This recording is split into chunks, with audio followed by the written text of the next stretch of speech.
Le 16 mai prochain, Elisabeth Borne fêtera son premier anniversaire au poste de Première ministre. Le temps aussi de faire le bilan. Ce fut une année intense, résume-t-elle dans les colonnes du JDD ce dimanche 14 mai.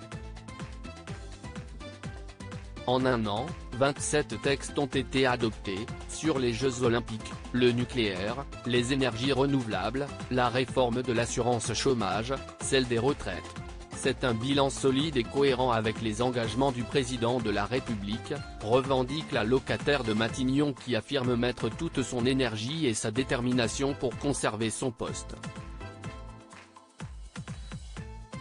Première ministre depuis un an, Elisabeth Borne dit avoir quelques motifs de fierté mais aussi quelques regrets.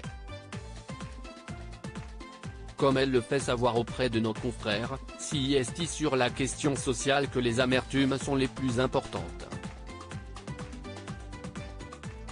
J'aurais évidemment préféré qu'on puisse davantage avancer avec les partenaires sociaux, explique-t-elle en référence à la réunion entre Matignon et l'intersyndicale, qui s'est tenue au début du mois d'avril dernier et qui a tourné court. J'ai à cœur qu'on puisse reprendre rapidement le dialogue. De nouvelles réunions sont d'ailleurs prévues mardi 16 et mercredi 17 mai, soit 2 semaines après l'importante mobilisation du 1er mai dernier contre la réforme des retraites.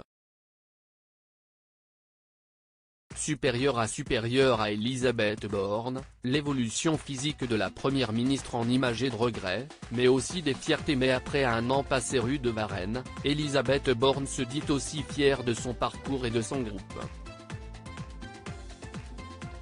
Je suis fier d'animer une majorité qui a su rester unie malgré les difficultés liées à la guerre en Ukraine, les réformes et la situation politique, a-t-elle reconnu.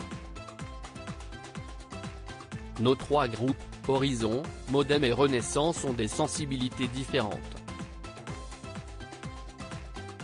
Mais quand il s'est agi de soutenir la réforme des retraites, qui était impopulaire, aucun député n'a manqué. Article écrit en collaboration avec 6 médias Crédit Photo, Stéphane Le Mouton.